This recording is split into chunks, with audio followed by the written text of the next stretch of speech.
কি অবস্থা সবার? কেমন আছেন আপনারা? আজকের ক্লাসে নতুন কিছু দেখাবো না। প্রিভিয়াস কোডের একটু রিভিশন দিব।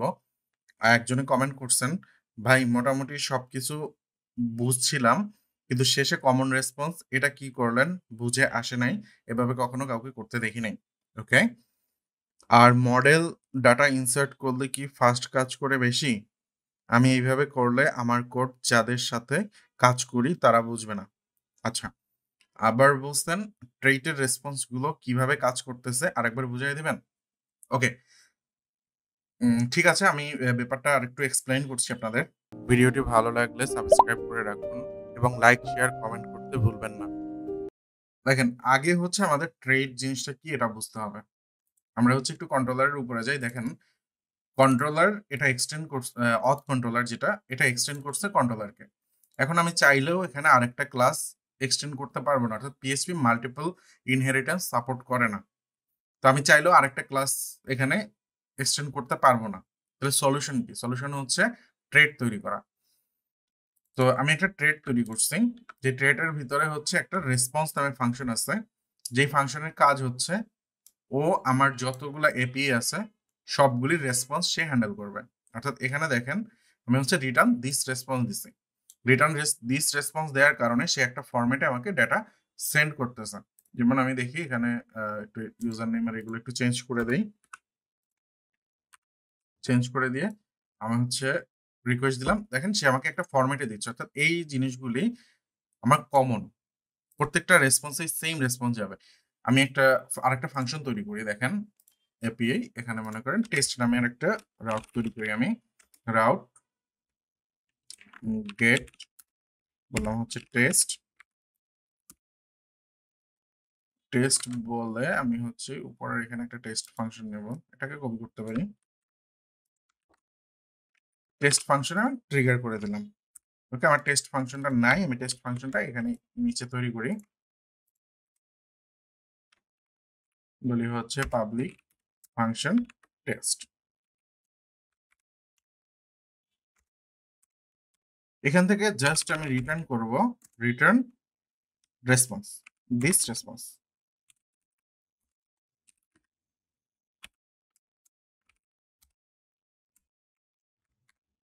এই ফাংশনে আমার কিচ্ছু নেই, টোটালি কিছু নাই। আমি হচ্ছে শুধু রিটার্ন রেসপন্স করে দিলাম, দিস রেসপন্স এটা করে দিলাম। এবার আমি দেখি এটা রেসপন্সে কি আসে।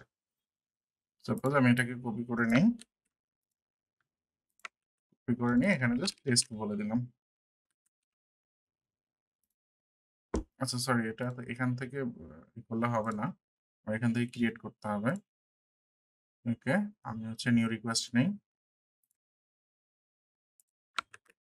এখানে বলে দিলাম টেস্ট। দেখেন এই রেসপন্সটা আর এই রেসপন্সটা দেখেন সেম আছে কিনা। Status, status message, status code, status class, data. এখানে দেখেন status, status message, status code, status class, status data.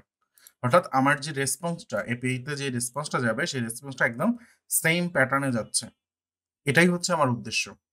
এখন এই কাজটা যদি আমি এই কমন রেসপন্সের থ্রুতে না করতাম তাহলে আমাকে কি করতে হতো? আমাকে করতে হতো এই যে কোডটা, এই লাইনের কোডটা, এই কোডটাকে আমার প্রত্যেকটা ফাংশনে রিপিট করতে হতো। অর্থাৎ এখানে এসে আমাকে বলতে হতো এরকম, এখানে আমাকে ভ্যালুগুলো দিয়ে দিতে হতো। অর্থাৎ এটা মনে করেন 200, এখানে মনে করেন সাকসেসফুলি অ্যাডেড বলেই, সাকসেসফুলি এপিআই পেস্ট, তারপরে হচ্ছে ফেস স্পেলিং হয় নাই, তারপরে হচ্ছে স্ট্যাটাস কোড যেটা দিতাম, স্ট্যাটাস কোড যেটা দিতাম সেটা হয়তো মনে করেন 200 থাকতো। তারপরে স্ট্যাটাস ক্লাস এখানে আমাকে সাকসেস লিখতে হইতো। তারপরে হচ্ছে এখানে ডেটার জায়গায় আমরা যে ডেটা দেওয়ার সেই ডেটা দিতাম। আচ্ছা আবার যদি আমি আরেকটা ফাংশন করি,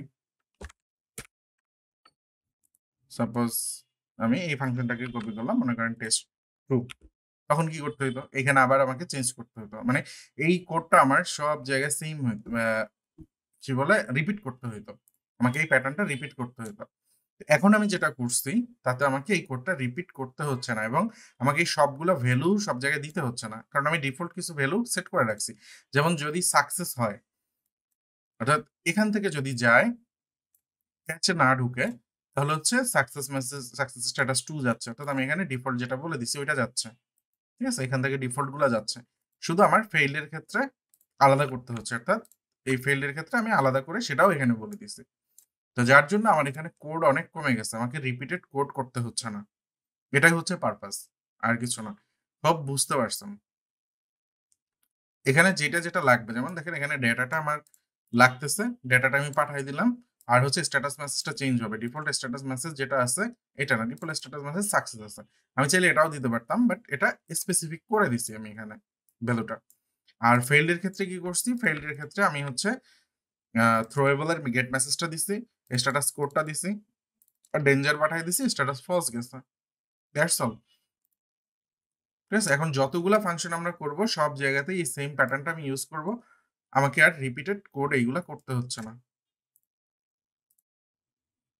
জানি না আপনি ক্লিয়ার হয়েছে কিনা। আচ্ছা, আর একটা কোশ্চেন করছেন, সেটা হচ্ছে মডেলে কাজ করা। আচ্ছা, এখানে একটা জিনিস আসে, সেটা হচ্ছে সলিড প্রিন্সিপাল। সলিড প্রিন্সিপালটা আসলে অনেক ডিপ একটা ব্যাপার। এই যে দেখেন, single responsibility principle, open close, list of substitution, interface segregation, আর হচ্ছে ডিপেন্ডেন্সি ইনভার্সন প্রিন্সিপাল। তো এই জিনিসটা আপনাদের জানতে হবে। এখন বাকিগুলো না বললাম, এসটা বলি, সিঙ্গেল রেসপন্সিবিলিটি। অর্থাৎ একটা ক্লাসের একটা মাত্র রেসপন্সিবিলিটি থাকবে। যেমন লারাভেলের কন্ট্রোলারের একটাই রেসপন্সিবিলিটি, সেটা হচ্ছে সে রিকোয়েস্ট হ্যান্ডেল করে এবং রেসপন্স পাঠায়। এছাড়া তার কোনো রেসপন্সিবিলিটি নাই। এখন আমরা আমাদের কন্ট্রোলারে অনেক কিছু থাকে। কি থাকে? ভ্যালিডেশন থাকে। দেখেন আমি ভ্যালিডেশনটা এখানে করি নাই, কারণ ভ্যালিডেশন টোটালি আলাদা একটা জিনিস, আলাদা একটা রেসপন্সিবিলিটি। অর্থাৎ ডাটা ভ্যালিডেশন করা, সেজন্য কি করছি আমি, আলাদা একটা ক্লাস নিয়ে নিছি। এই ক্লাসে সে হচ্ছে ডাটা ভ্যালিডেশন করতেছে। এরপরে হচ্ছে আমি যখন ডেটা নিয়ে কাজ করতেছি, আমরা জানি লারাভেল কাজ করে হচ্ছে এমভিসি প্যাটার্নে। এমভিসির কাজ কি? এম ফর হচ্ছে মডেল, যে হচ্ছে ডাটাবেস রিলেটেড যত টাস্ক আছে এগুলা সে পারফর্ম করে। তারপরে হচ্ছে M V, V for view. তো আমরা যেহেতু এপিআই তে কাজ করতেছি, এখানে ভিউ নাই। অর্থাৎ আমরা ফ্রন্ট এন্ডে যে দেখি ব্লাইড ফাইলগুলি আর কি। M V C, C for controller, যে হচ্ছে লজিক্যাল জিনিস, অর্থাৎ রিকোয়েস্ট অ্যাকসেপ্ট করা, হ্যান্ডেল, আর হচ্ছে রেসপন্স কি পাঠাবে এগুলো ডিসিশন দেয়। তো এইখানে হচ্ছে কিছু লজিক্যাল কোড আমরা এখানে লিখতে পারি, বাট সেটাও না লেখা বেটার। আমরা হচ্ছে ম্যানেজার ক্লাস ইউজ করি এর জন্য, লজিক্যাল জিনিসগুলি অ্যাড করার জন্য। যেমন হচ্ছে আমরা লগ ইন করবো, লগ ইনের লজিক গুলাই আমরা এখানে লিখবো না, ওটা হচ্ছে আমরা অথ ম্যানেজার নামে একটা ম্যানেজার তৈরি করব, সেখানে আমি লিখবো। তো প্রত্যেকটা ক্লাস হবে একটা কাজের জন্য রেসপন্সিবল। এখন এইটা যদি না হয় তাহলে কি প্রবলেম হবে দেখেন। আমরা ক্লাস কখন বলি? দেখেন আমি বললাম হচ্ছে মনে করেন রিয়েল লাইফ চিন্তা করেন, যে ক্লাস 5 এর স্টুডেন্ট, এই ক্লাস 5 এর যে স্টুডেন্ট, এদেরকে আমি কিসের বেসিসে বলতেছি এরা ক্লাস 5 এর স্টুডেন্ট? তাদের এইজ? নো। ক্লাস 5 এ যারা পড়ে তাদের এইজ কারো 9 বছর হইতে পারে, 10 বছর হইতে পারে, 11 বছর, 12 বছরও হইতে পারে। হ্যাঁ? আবার যদি বলি লোকেশনের ভিত্তিতে আমি বলতেছি তারা ক্লাস 5 এ পড়ে। নো। একেকজনের বাসা একেক জায়গায় হতে পারে। কারো দিনাজপুর, কারো ঢাকা, কারো বরিশাল, হইতেই পারে। তো কিসের ভিত্তিতে বলতেছিস তারা ক্লাস 5 এর? বলতেছি তাদের এডুকেশনের ভিত্তিতে। অর্থাৎ তারা যেই সিলেবাসটা পড়তেছে শুধুমাত্র ওই সিলেবাসের উপরে ভিত্তি করে তাদেরকে বলতেছি আমি ক্লাস 5। আচ্ছা, আবার যদি আমি বলি যে ওকে, আমি আমার স্কুলে যত স্টুডেন্ট আছে তাদেরকে আমি ভাগ করব ডিভিশন ওয়াইজ। হ্যাঁ? যে ঢাকা ডিভিশনে কয়জন আছে, খুলনা ডিভিশনে কতজন আছে, বরিশাল ডিভিশনে কতজন আছে, রংপুরে কতজন আছে। তখন এডুকেশনটা আমার কনসিডারের বিষয় না, তখন বিষয় হচ্ছে তার লোকেশন কোথায়, তার বাসা কোথায়, এটার উপরে। তো একজন ঢাকা, মনে করেন একটা স্টুডেন্ট, সে হচ্ছে ঢাকার রেসিডেন্ট, তাকে আমি বললাম ঢাকা ডিভিশনের স্টুডেন্ট। এখন সে ক্লাস 5 এ হইতে পারে, ক্লাস 10 এ হইতে পারে, ক্লাস 2 তে হইতে পারে। দেখেন এখানে তার এডুকেশনের জিনিসটা আমি বাদ দিয়ে দিছি, তার কনসিডারেশনের বিষয় হচ্ছে এখন আমার তার লোকেশন কোথায় সেটা। তো লোকেশন নামে, স্টুডেন্ট লোকেশন নামে আমি যখন ক্লাসটা তৈরি করব, তখন আমার বিবেচ্য বিষয় থাকবে তার লোকেশন। যখন আমি তাদের স্টাডি নিয়ে কথা বলবো, তখন আমার বিবেচ্য বিষয় থাকবে তার স্টাডি সিলেবাস এক কিনা। অর্থাৎ একটা জিনিসের উপরে ভিত্তি করে আসলে ক্লাসটা ডিফাইন হয়। এভাবে আপনি আরো দেখতে পারেন। যেমন হচ্ছে আমি এইজ নামে একটা ক্লাস নিলাম, যেখানে হচ্ছে প্রত্যেকটা স্টুডেন্ট এইজ ভিত্তিতে ক্লাসিফাইড হবে। তো আমি বলতে পারি হচ্ছে যাদের বয়স সাপোজ 5 বছর, সরি 5 বছর তো না, 10 বছর, তাদের একটা ক্লাস H10 ক্লাস। তো তখন কি হবে? সে ক্লাস 5 এ পড়লো নাকি দিনাজপুর থেকে আসলো নাকি সে বাংলা ভাষায় কথা বলে না হিন্দিতে কথা বলে না ইংলিশে কথা বলে, এই জিনিসগুলো আমার কনসিডারেশনের বিষয়ই না। তখন আমার বিষয় হচ্ছে তার বয়স 10 বছর কিনা সেটা। তো একটা ক্লাস আমরা প্রোগ্রামিং এও যেমন এখানে আমি হচ্ছে কন্ট্রোলার তৈরি করছি। এই কন্ট্রোলারের কি রেসপন্সিবিলিটি, এটা আমি কি উদ্দেশ্যে তৈরি করছি, আমাকে শুধু ওই উদ্দেশ্যটাই ফোকাস রাখতে হবে। বাকি সব জিনিস এখান থেকে বাদ দিয়ে অন্য ক্লাসে নিয়ে যেতে হবে। ঠিক আছে? যেমন এখানে আমি ভ্যালিডেশন, এই ভ্যালিডেশনটা টোটালি আলাদা জিনিস, এটা কন্ট্রোলের সাথে যায় না। সো দ্যাটস ওয়াই আমি ভ্যালিডেশনটাকে আলাদা করে ফেলছি। আমার ডাটা ফেসিং, এই ডাটা ফেস করার জন্য, ডাটা ইনসার্ট করার জন্য, ডাটার কোনো মডিফিকেশন করার জন্য, এর জন্য হচ্ছে আমাদের মডেল আছে, মডেল ক্লাস এই কাজটা করে। সো এই মডেলের কোডটা আমি কন্ট্রোলারে লিখবো না, মডেলের কোডটা আমি ঠিক মডেলেই লিখবো। আচ্ছা, এটার আরো অনেক সুবিধা আছে, যেমন হচ্ছে এইটা আমরা পরবর্তীতে দেখতে পাবো। যেমন আমার অনেকগুলি ফাংশন থাকে, সাপোজ আমি একটা ইউজারকে গেট করব, তো আমি একটা ফাংশন এখানে লিখে রাখলাম যে গেট ইউজার। মডেলের ভিতরে দেখেন, মডেলের ভিতরে আমি একটা পাবলিক ফাংশন লিখলাম get user by ID suppose, হ্যাঁ, এবং এখানে রিটার্ন করলাম এই ডাটাটা। ওকে, এখন আমার মনে করেন 50টা ফাংশন থেকে এই গেট ইউজার মানে ইউজারকে গেট করতে হবে। তো আমি কি করব, 50 জায়গায় এই কোয়েরিটা লিখবো। হ্যাঁ, আপনি লিখতে পারেন, বাট 50 জায়গায় যখন এই কোয়েরিটা লিখলেন তখন আমি আপনাকে একটা কন্ডিশন দিব, মানে লেখা শেষ তখন আমি বলবো যে এখানে তো আপনি ই করছেন, আহ, কোনো কন্ডিশন ইদার নেই, হোয়ার কোনো কন্ডিশন নেই। আমি বলবো যে আপনি শুধু অ্যাক্টিভ ইউজারদেরকে নিয়ে আসেন। তখন আপনি কি করবেন, এখানে বলবেন হচ্ছে হোয়ার, সরি,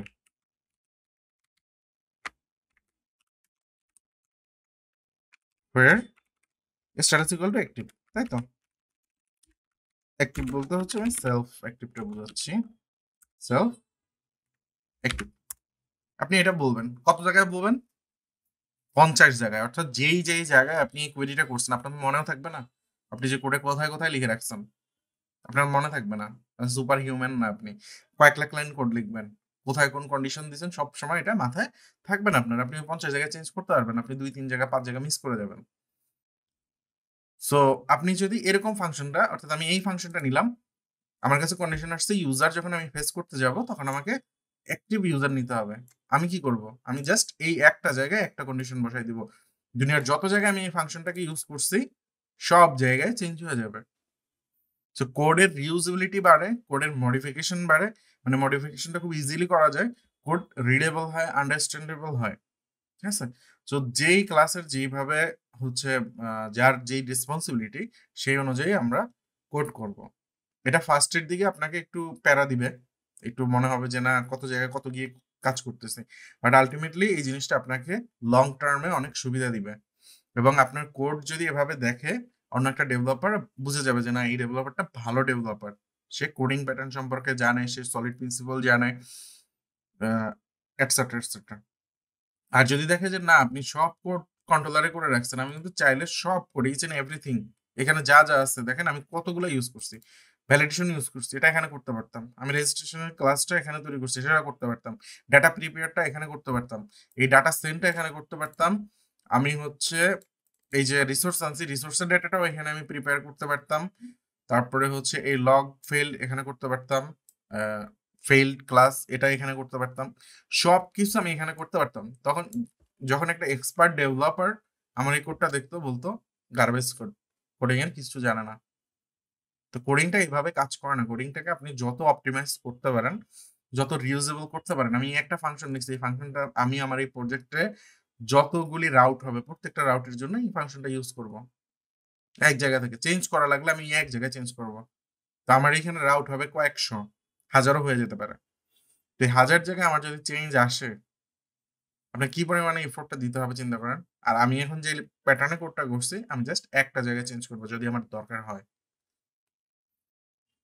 তো আপনার কোড কে বুঝলো না বুঝলো এটার একটা ব্যাপার আছে। দেখেন, আপনি যখন জব করবেন, তারপর আমি রিসেন্টলি একটা ক্লায়েন্টের কথা বলি। ক্লায়েন্টের সাথে আমার সামহাউ আমি অনেকদিন কাজ করছি, বাট এখন সামহাউ আমার ওনার সাথে আর কাজ করা হবে না। তো আমি ওনাকে সব কোড দিয়ে দিছি। দিয়ে দেওয়ার পরে সে হচ্ছে আমাকে বারবার নক দিতেছে, ভাই এইখানে কি হইছে, ওইখানে কি হইছে। আমি বলি এখানে কি হইছে, ওইখানে কি হইছে, এটা আমি কিভাবে বলবো? আমার সব কোড আমি ওনার প্রায় 15-20, 15টা না আরো বেশি হবে, অলমোস্ট 20টার মতো প্রজেক্ট করছি ওনার। তো ওনার সব কোড বুঝাই দেওয়া তো আমার পক্ষে সম্ভব না। তো আমি ওনাকে একটা সাজেশন দিলাম যে ভাই তুমি যেই লেভেলের ডেভেলপার থেকে কাজ করাই নিছো, তোমার ওই কোড বুঝতে হলে তার থেকে এক্সপার্ট লেভেলের ডেভেলপার লাগবে, আদারওয়াইজ আমার ওই কোড বুঝবে না। ঠিক আছে? সো আপনার ভ্যালুটা ওই জায়গাতে, যে আমি কোড লিখছি, সাপোজ আমার এক্সপিরিয়েন্স 5-6 বছর, তো আমার কোড যদি একজন ইন্টার্ন এসে বা একজন জুনিয়র ডেভেলপার এসে আমার কোড মডিফাই করে একদম হু হু করে কাজ করে দিয়ে যায়, তাহলে আমার এটা কোথায়? তো তার মানে এই না যে আমি কমপ্লেক্স কোড করি, আমি ইউনিভার্সাল স্ট্যান্ডার্ড মেনটেন করে কোড করার চেষ্টা করি, যেটা অ্যাডপ্ট করতে অ্যাটলিস্ট 4-5 বছর মানুষের এমনিতেই লেগে যায়। এখানে দেখবেন আমি হচ্ছে ডিজাইন প্যাটার্ন ইউজ করব, যে ডিজাইন প্যাটার্ন গুলো ইউজ করবো, এই ডিজাইন প্যাটার্ন সম্পর্কে আপনার হয়তো কখনো জানেনই না, শুনেনি না, নামই শুনেননি। এবং অনেক ডেভেলপার দেখছি আমি যারা ওই ডিজাইন প্যাটার্নে কাজ করে আসছে বাট নাম জানে না, এরকমও আছে। ঠিক আছে? তো কোডিং জিনিসটা হচ্ছে আপনি যত অপটিমাইজ করতে পারবেন তত বেটার। ঠিক আছে? আর রিডেবিলিটির, আচ্ছা আরেকটা জিনিস বলে দেয় এখানে, সেটা হচ্ছে রিডেবিলিটি। আমার কোডে আমি কখনো কমেন্ট করি না। কেন কমেন্ট করি না? কারণ কমেন্ট করলে দেখেন, এখানে যদি আমি কমেন্ট করতাম, সাপোজ রেজিস্টার ফাংশনেই গেলাম, এখানে এসে আমি কমেন্ট করতাম, হ্যাঁ এই ফাংশনটায় কমেন্ট করতাম, কি কমেন্ট করতাম, এখানে কমেন্ট করতাম প্রিপেয়ার রেজিস্টার ডেটা, হ্যাঁ এরকম কমেন্ট করতাম আমি। তারপরে এখানে কি কমেন্ট করতাম, এখানে যদি কমেন্ট থাকতো আমি বলতাম হচ্ছে মেকিং হ্যাশ পাসওয়ার্ড। আচ্ছা, এই কমেন্টের আপনার কাছে কোনো মানে আছে? আই ডোন্ট নো আপনার কাছে মানে আছে কিনা, বাট আমার কাছে কোনো মানে নাই, কারণ আমি ফাংশনের নামটা যে নাম দিছি, এটা যে কেউ দেখলে বুঝবে যে এই ফাংশনের ভিতরে ডেটা প্রিপেয়ার হচ্ছে, তাই না? সো আমাকে তো এই কমেন্টটা লেখার দরকার নাই, এটা তো আননেসেসারি। তারপরে হচ্ছে এখানে দেখেন হ্যাশ মেক, যে কোডিং জানে, যে লারাভেল জানে, তার জানার কথা যে এখানে পাসওয়ার্ডটা হ্যাশ করা হয়েছে। তো সেটা যদি সে না জানে, ভাই তোমার তো দরকার নাই আমার কোডে হাত দেওয়ার। সিম্পল কথা। আচ্ছা, এটাকে বলা হচ্ছে সেলফ কমেন্টিং কোড। অর্থাৎ কোড আপনি পড়লেই বুঝে যাবেন যে এই কোডটা কি জন্য করা হয়েছে। এর মোটামুটি লেভেলের যদি আপনি কোডার হন, তাহলে আপনি বুঝে যাবেন এটা কেন হয়েছে। দেখেন এখানে এই ফাংশনটা অ্যাকচুয়ালি একটা প্যারামিটার অ্যাকসেপ্ট করার কথা আমার, ইন্টিজার একটা প্যারামিটার আসবে এবং হচ্ছে ফাইন্ড দিয়ে এখানে এই আইডিটা আমি বলে দিব। আচ্ছা, এখন বলেন তো আমাকে এই ফাংশনটা দেখে আপনার কি মনে হইতেছে? এখানে লেখা আছে স্পষ্ট যে get user by ID, parameter একটা আইডি পাস করছে। এটা দিয়ে আপনি অবশ্যই বুঝবেন না যে এটা থেকে আমি একটা প্রোডাক্ট গেট করতেছি, অথবা কোনো ইউজারের আইপি অ্যাড্রেস গেট করতেছি, এটা তো বুঝবেন না। এটা দিয়ে বোঝাই যাচ্ছে যে আমি একটা ইউজারকে গেট করতেছি, একটা স্পেসিফিক আইডি দিব, যে আইডি থেকে ইউজারকে আমি গেট করব। তো ফাংশনের নাম, ভেরিয়েবলের নাম, এইগুলি আমার কথা বলে। আমি ফাংশনের নামটা ওইভাবেই লিখবো যাতে ফাংশনের নামটা দেখলে আমি বুঝে যাই ওর ভিতরে কি কাজ আছে। আমি ভেরিয়েবলের নামটা ওইভাবেই ডিফাইন করব যাতে বোঝা যায় যে এই ভেরিয়েবলের ভিতরে কি ডেটা আছে। ঠিক আছে? আচ্ছা, আজকে ভিডিও শেষ করবো একটা মজার গল্প দিয়ে। আমার এক বড় ভাই, সে আমার থেকে আরো 2-3 বছরের এক্সপিরিয়েন্সড। সে যখন ভেরিয়েবল লেখে, সে তার এক্স গার্লফ্রেন্ডদের নাম লেখে, তার বন্ধু বান্ধবের নাম লেখে অ্যাজ এ ভেরিয়েবল। সে তার ওয়াইফের নাম লেখে, বাচ্চার নাম লেখে, ভেরিয়েবল। হ্যাঁ, তো এই কাজ কখনোই করা যাবে না। মানে জাস্ট উইয়ার্ড জিনিসটা আমি একটু দেখাই আপনাকে। সেটা হচ্ছে, সাপোজ এখানে একটা নেম, হ্যাঁ, সে বলে দিল হচ্ছে রিমা। এখানে হচ্ছে ইমেল, সে বলে দিল হচ্ছে রত্না। এখানে হচ্ছে তার ফোন নাম্বার, সে বলে দিল হচ্ছে গিয়ে মনে করেন আপনার। এখানে পাসওয়ার্ড, সে বলে দিল মনে করেন লক। এই হচ্ছে তার ভেরিয়েবলেরই। এখন বলেন আমাকে এইটা দিয়ে আপনি কি বুঝবেন, এটার ভিতরে কি ডাটা আসতেছে আপনি বুঝবেন কিছু? তখন আপনাকে এখানে কমেন্ট করতে হবে, okay this is name from, this is name taken from frontend অথবা ফ্রম ইনপুট। আপনাকে কমেন্ট লিখতে হবে। ঠিক আছে? বাট আমি যেভাবে লিখছি এটা দেখে আপনি কেন কেউ বুঝে যাবে যে এখানে আমি নেম নিচ্ছি। এখানে ইমেইল অ্যাড্রেস নিচ্ছি, এখানে ফোন নিচ্ছি, এখানে হচ্ছে পাসওয়ার্ড নিচ্ছি আমি। সো ট্রাই করবেন কোডে কমেন্ট করা ভালো। যদি আপনি না বুঝেন বা কোনো লজিক যদি আ লিখতে হয় আপনি লেখেন। আমি অনুৎসাহিত করছি না কমেন্ট লেখার জন্য। বাট আমার দরকার পড়ে না। আমার কথা হইছে আমার কোড বুঝে খাইতে হলে ভাই একটু কষ্ট করে খাও। কারণ আমার কোড লেখা আছে, আমি স্ট্যান্ডার্ড কোড লিখছি। তুমি ওই লেভেলের হইলে তুমি আমার কোড বুঝবা। আর ওই লেভেলের না হইলে তোমার আমার বুঝাইয়া দরকার নাই। Professional life. এত বুঝানোরই নেই। যাই হোক ভিডিও আর লম্বা করতেছি না। নেক্সট দিন ইনশাআল্লাহ আমরা লগইন নিয়ে কাজ করব। সে পর্যন্ত সবাই ভালো থাকবেন। আল্লাহ হাফেজ।